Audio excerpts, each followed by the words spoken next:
नमस्कार। भूमि न्यूज पलामू के विशेष कार्यक्रम वर्तमान में आप सभी सुधी दर्शकों का स्वागत है।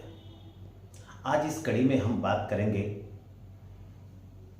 अपने जीवन को प्रभावित करने वाले तत्वों के बारे में। सबसे पहले हमारे जीवन को प्रभावित करता है ये महंगाई। महंगाई पे कई गाने भी बने हुए हैं, महंगाई पे कई फिल्में भी बनी हुई है और महंगाई पे लोग परेशान होते हैं। आप कैसे परेशान होते हैं महंगाई पे? अभी देखिए, वर्तमान समय में अगर हम अपने खाने की थाली को देखें तो अपनी थाली से टमाटर गायब है, मिर्चा गायब है, हरी हरी सब्जियां गायब है। क्यों? क्योंकि टमाटर का भाव बढ़ा हुआ है। आज टमाटर को हम टमाटर जी कहें तो ज्यादा बेहतर होगा। देखिए, एक समय था ये महंगाई के संदर्भ में प्याज को एक राजनीतिक सब्जी या फल या जो भी कह लीजिए सो कहा जाता था जी। और प्याज के जब दाम बढ़ता था तो उस वक्त कहता था कि राजनीतिक भूचाल आ गया है, राजनीतिक परिवर्तन के लिए लोग महंगाई ले रहे हैं, बहुत सारे चीज इसके बारे में। आज जो महंगाई के बारे में जब आप चर्चा कीजिएगा और महंगाई के बारे में सोचिएगा तो जैसा कि आप कहे कि थाली में से बहुत सी चीज गायब होते चला गया। अगर आप इस देश की पूरी जनसंख्या का 10 से 15% को लोगों को निकाल दीजिए तो लगभग 80 से 85% लोगों के लिए यह जैसे एक विकराल रूप धारण कर लिया जी। न केवल खाने पीने की चीज की दाम जो है सो अनियंत्रित हो गया है, बेहताशा बढ़ गया है, बल्कि आप देखिएगा कि जीवन के जो दूसरे आवश्यक चीज है, अब जैसे दवाई के बारे में आप चर्चा कर लीजिए जी। तो अगर आप तुलना कीजिए कि आज से 10 साल पहले, 12 साल पहले, 15 साल पहले जो दवाई का दर था आज वो कहां पहुंच गया है। उसी तरीके से अगर आप देखिएगा कि शिक्षा का जो हालात हो गया है, कि आप अपने जमाने को याद कीजिए कि किस तरीके से आप पठन पाठन सामग्री जो है सो आप खरीदते थे और आज जब आप अपने बच्चों के लिए जब पठन पाठन सामग्री खरीदते हैं तो उसका क्या असर पड़ा। जी बिल्कुल असर पड़ा है इसका। इसीलिए तो कहा कि महंगाई एक ऐसा फैक्टर है हमारे जीवन में जो चारों तरफ से प्रभावित करता है, चाहे वह हमारे बीमारी की बात हो और दवाई की बात हो। जी। जब दवाई हम खरीदने जाते हैं तब क्या एक ही कंपनी की दवाई है तो उसकी कीमत कुछ है और दूसरे कंपनी की वही कंपोजिशन वाली दवाई उसका कीमत दूसरा है। मार्जिन बीच में बहुत ज्यादा है। जी। अब और इसी के साथ साथ एक बात और सामने आ रही है कि लोग कह रहे हैं कि हम सस्ती दवाइयों का दुकान खोल दिए हुए हैं। जी जी हाँ, जेनरिक के नाम पर। अभी जेनेरिक के नाम पर दवाई की दुकान जो खुली है ये तो सिद्ध कर रहा है ना कि दवा के कंपनी है या दवा कंपनियों के जो मालिक हैं उनके व्यापार पर हमारे सरकार का नियंत्रण नहीं है। बिल्कुल। दवा कंपनी के बाजार में जब और भी दूसरे बाजार में देखिएगा तो सरकार का कोई नियंत्रण नहीं है, या यह भी कहिए कि सरकार जानबूझकर भी इसको अपने कंट्रोल में, अपने नियंत्रण में नहीं रखना चाहती है, क्योंकि एक मोटी कमाई वो का हिस्सेदार भी वो बनती है, वो पार्टियां जो सत्ता में बनी हुई है।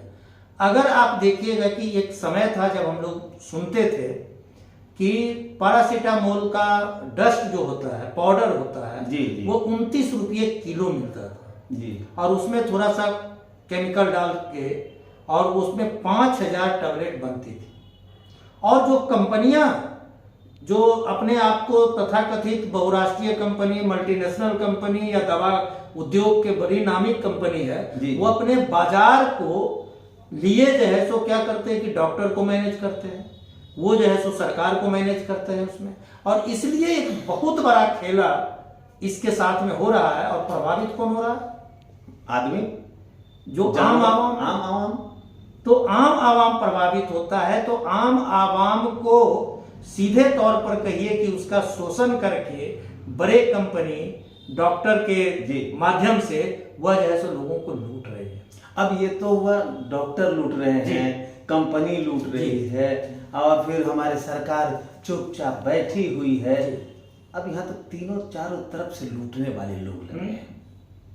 अब शिक्षा के सवाल को अब शिक्षा के सवाल को लेते हैं तो शिक्षा तो बहुत जरूरी चीज है, लेकिन महंगाई शिक्षा को भी प्रभावित कर रही है, बड़े पैमाने पर प्रभावित कर रही है। अगर गरीब अपने बच्चों को अच्छी शिक्षा दे पाएगा? एकदम नहीं। गुणवत्तापूर्ण शिक्षा की तो कल्पना नहीं कर सकता जी। अगर किसी कारण से वो कल्पना कर भी ले जी, तो आप देखिएगा कि लोग, सरकार कहती है कि हम बैंक से आपको जैसो ऋण सुविधा जैसो दे रहे हैं। एक डॉक्टर को आज के दौर में MBBS करने के लिए उसको 1.5 करोड़ रुपया उसको खर्च करना पड़ता है, अधिक कम से कम हम बता जी। अब 1.5 करोड़ रुपया जब वो खर्च करके MBBS बनेगा, डॉक्टर बनेगा, तो उसकी पहली प्रायोरिटी क्या होगी? पैसा कमाना, वो 1.5 करोड़ को लौटाना। तो आप उसी तरीके से देखिएगा कि जो मध्यम वर्ग के परिवार के बच्चे जो है, जो उच्च शिक्षा के लिए गए हैं, और अब तो खैर उसको शिक्षण संस्थान नहीं कहते, हम कहते हैं कि शिक्षा की दुकान खुल गया है, वहां जब जाते हैं, वहां से जब पढ़कर निकलेंगे वो, तब वो इंसान कम रहते हैं, नोट छापने की मशीन ज्यादा हो जाती है। जी बिल्कुल। तो आप देखिएगा कि आम आवाम के खाने पीने की वस्तु महंगा हुआ, शिक्षा बहुत ज्यादा ऐसो जैसो महंगी होते जा रही है, उसी तरीके से चिकित्सा का पूरा तंत्र जैसो महंगा होते जा रहा है। ऐसी स्थिति में देखिएगा कि मध्यम वर्ग के लोग बहुत परेशान के साथ में अपनी जीवन गुजर कर रहे हैं, और निम्न क्लास के लोगों के लिए तो उसकी जिंदगी बद से बदतर हो ही गई है। और बद से बदतर क्या, नीचे क्लास के लोग जो हैं जी, उनके बारे में हम जब गांव में घूमते हैं तो हमने देखा है जी। वो देखा क्या कि उसको एक बीमारी है, अब उस बीमारी का इलाज नहीं करा। क्यों नहीं करा रहा है? उसके पास पैसा नहीं है। और वो बीमारी कौन सा है? हाइड्रोसेफेलस, माथा में पानी जम जाना। अब ये बीमारी आपको पलामू में है, अब लेकिन इसका इलाज क्यों नहीं हो रहा है? क्योंकि पॉकेट में पैसा नहीं है।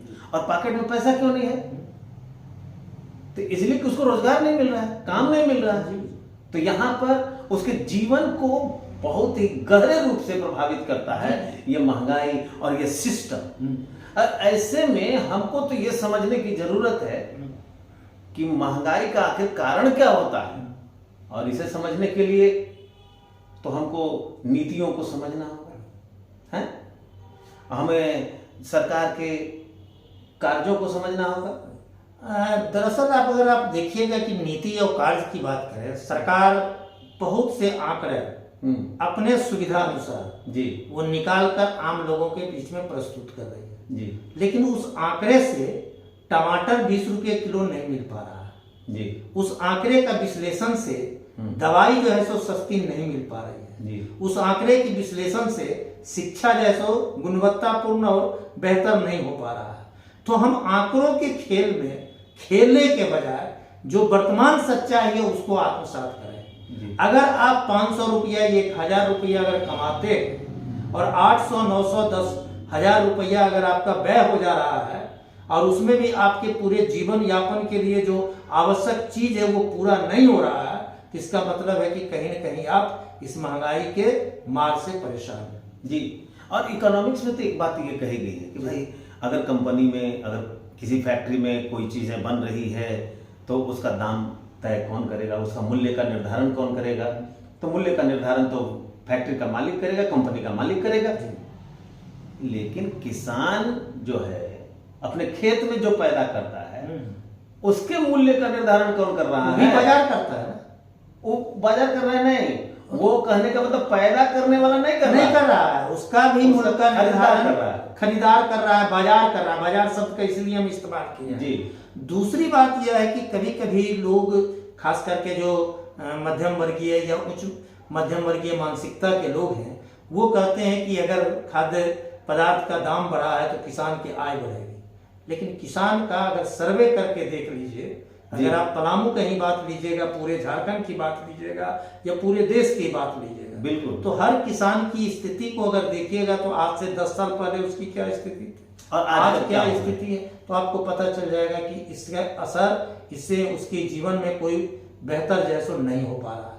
इसलिए सरकार के या जो भी सत्ता में सत्ताधारी दल है उसको ये समझना होगा कि जब तक किसान खुशहाल नहीं होगा, मजदूर खुशहाल नहीं होगा, मध्यम वर्गीय खुशहाल नहीं होगा, तब तक हम देश के सर्वांगीण विकास के लिए अगर कोई भी पैमाना आप मानते हैं तो वो बेईमानी है और सीधे जैसो सरकार उसके दोषी है। बंधुओं, आपने सुना, देखा और जाना कि महंगाई किस रूप में हमें प्रभावित कर रही है। आप इसको महसूस कर रहे हैं। जितना हम बोल नहीं सके हैं उससे ज्यादा आप महसूस करते हैं कि महंगाई हमें किस रूप से प्रभावित कर रही है। और इसका कारण सिर्फ अगर खाद्य पदार्थों में वृद्धि हुई है तो खाद्य पदार्थ को पैदा करने वाले किसान हैं तो वो अगर बढ़ जाए तो ज्यादा बेहतर होगा, लेकिन उनकी भी वृद्धि नहीं हो रही है, उनके आय में वृद्धि नहीं हो रही है, उनका विकास नहीं हो रहा है। ऐसी स्थिति में सोचना यह है कि आखिर कौन सा हम रणनीति बनाएं कि महंगाई पर लगाम लगाई जाए। अगर महंगाई पर लगाम लगानी है तो हमें आज से ही सोचने की जरूरत है। बस आज के लिए इतना ही। फिर मुलाकात होगी अगली कड़ी में किसी नए विषय के साथ। धन्यवाद। चलते चलते एक आग्रह, आपने यदि भूमि न्यूज पलामू को सब्सक्राइब किया है तब तो अच्छी बात है, अगर सब्सक्राइब नहीं किया है तो सब्सक्राइब कर दीजिए, और अच्छा लगे तो लाइक और शेयर भी कीजिए। हाँ, और अपनी टिप्पणी जरूर दें ताकि हम उस टिप्पणी को विश्लेषण करके हर अगला कार्यक्रम को बेहतर बनाने की हम कोशिश करें। धन्यवाद।